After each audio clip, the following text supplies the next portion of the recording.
What crazy ass story do you need to tell? Years ago I was hitchhiking north of Richmond, Virginia when a car with two dudes picked me up. We got to chatting, and it turns out they were headed to their friend's place to shoot guns, and asked me if I wanted to join. I asked if his friend would be okay with a random homeless-esque fellow shooting his guns, and he said hell, just pretend to be my cousin from Seattle. So instead of sitting on the highway in 100-degree weather, I spent an afternoon eating hamburgers, shooting guns, and blowing shop with bags of tannerite on some random duty employee's woodland property. Don't remember your name, dude, but you were the man. Thanks for a great memory.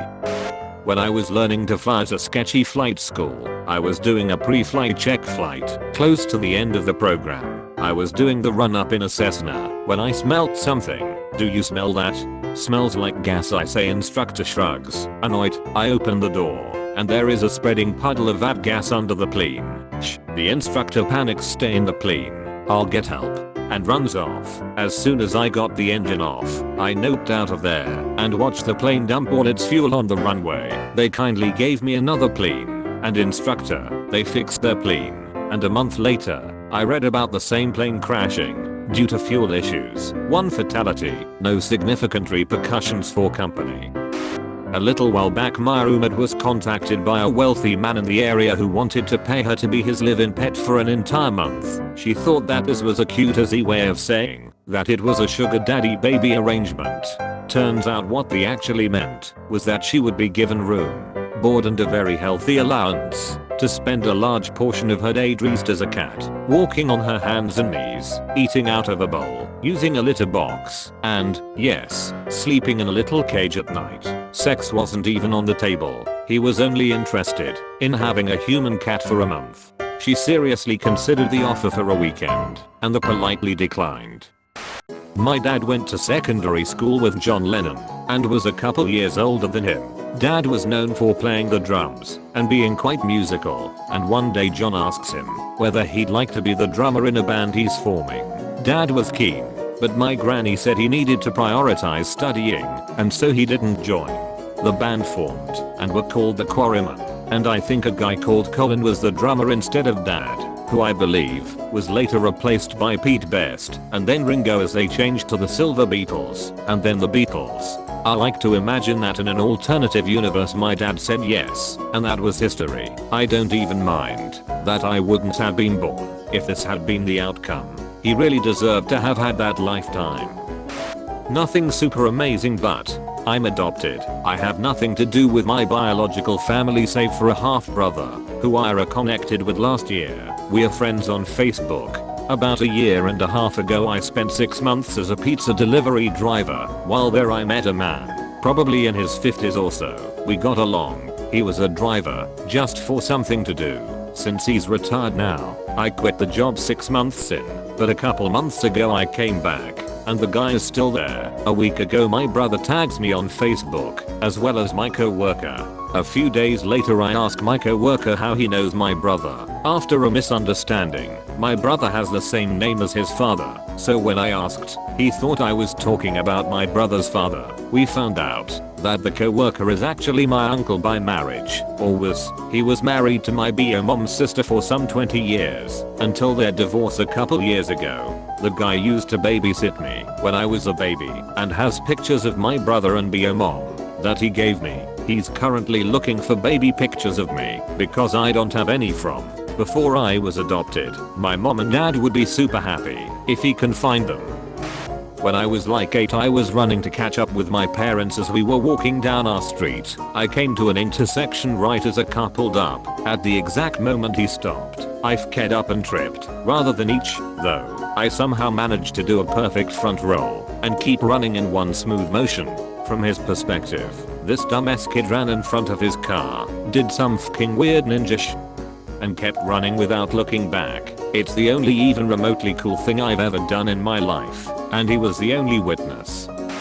Don't know how interesting it is, but a few years ago I'd go to college in the morning and leave at like midnight, because I didn't have a PC, and needed to work on homework at school. One time on the last train ride home, I had to catch 2 trains and 2 buses each way to get there and back. We were coming into the last station where I'd get off, there was this Asian guy acting a bit strange the whole ride.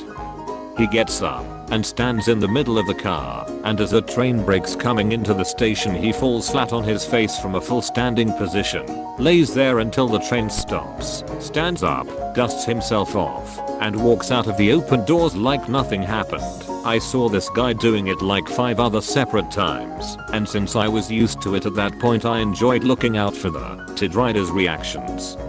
Plenty more slightly weird stuff happened on my late night subway rides home. I really enjoyed the entertainment. I stole my own car back once. I used to restore classic cars. I had the most valuable one I've ever had at a body shop, and he took forever to finish it. He had painted other cars for me, but apparently developed a drug problem. I would check on the car every week to see if there was any progress. Finally, after a year he told me he painted 90% of it, but he's asking for more money than we originally agreed. I drive there on a Friday afternoon, unannounced, and see my car outside the shop, worth a ton of money, with the shop owner nowhere in sight. His neighbor told me he had left the car outside for 3 days and several people have tried to steal it, so I call a tow truck and tow it to my garage right away. On my home the shop owner calls me over and over again. He thought somebody stole the car. He kept calling me for months. I never responded. I used to go to a Korean middle school, so physical punishment for any bad behavior was expected. One day a few kids were talking in class, so our SF math teacher decided that we somehow all deserved to get punished. He told us to kneel on our desks and started hitting us on the thigh one by one. We all complained, but figured we'd just get it done with and get back to class, but one of my classmates completely snapped. He pulled out a knife from his pocket and put it towards the teacher's throat and threatened to kill him. At that moment I was genuinely afraid I was about to witness a murder and was scared. But for some reason every single one of my classmates was laughing at this situation. I still don't understand why, but thankfully there was no murder. The kid just ran off to the front office because he realized he f***ed up and came back begging for forgiveness. Somehow he never really ended up getting punished. The cops weren't called. No trial, no suspension, nothing. He did get forced to transfer to a new school, but he didn't get hit with a single thing that would stay on his record. My parents are blind optimists. They think nothing bad will happen to anyone in our family. One day I got jumped by some losers in a gang. I go home and tell my parents and they look at me and say, well, there's fried chicken in the oven. Unbelievable. I was 14. Many years ago in Galveston, Texas, I was attending the Kappa Beach party. I'll get to the point. After an hour of being in the crunk area I looked over to a woman holding her child in one arm and blowing 2 dudes with the other arm and mouth. Good night, friends. How I met my significant other. On a plane. Flying Bangkok to Doha. I was downgraded when my better seat upgrade fell through. Got sat in the third to last row. Hit it off with the Spanish girl next to me. 3 weeks later on a whim I flew from the States to Spain to meet her. 3 weeks after that I moved there. Just hit our 2-year anniversary and are celebrating the birth of our first child. Was picking up sticks around my parents' house with my brother. Threw a stick on the pile when one of the little bunches pierces my inner forearm through and through. I looked down befuddled, not knowing what the hell to do. Tried pulling it out, but the skin moved too much. Finally got the balls to give a big yank, and out it came. Surprisingly not out of blood from the holes. When I was 22 I had an internship for the Buffalo Wild Wings marketing department. I was also running a lot at this time. Every time I would go and leave for a run I would text my girlfriend that I'm leaving for a run just so someone knows where I am.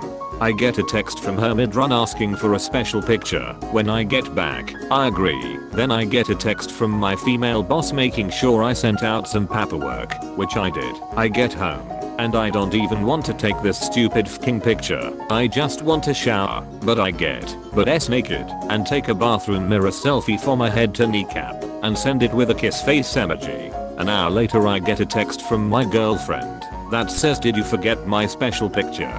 And I'm thinking, no, what the f, I sent that. So I go into my texts and, oh no, of F me into oblivion.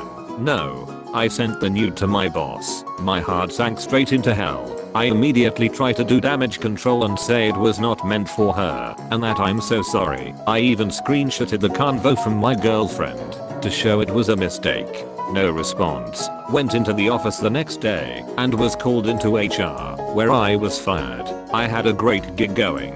Makes for a great story though.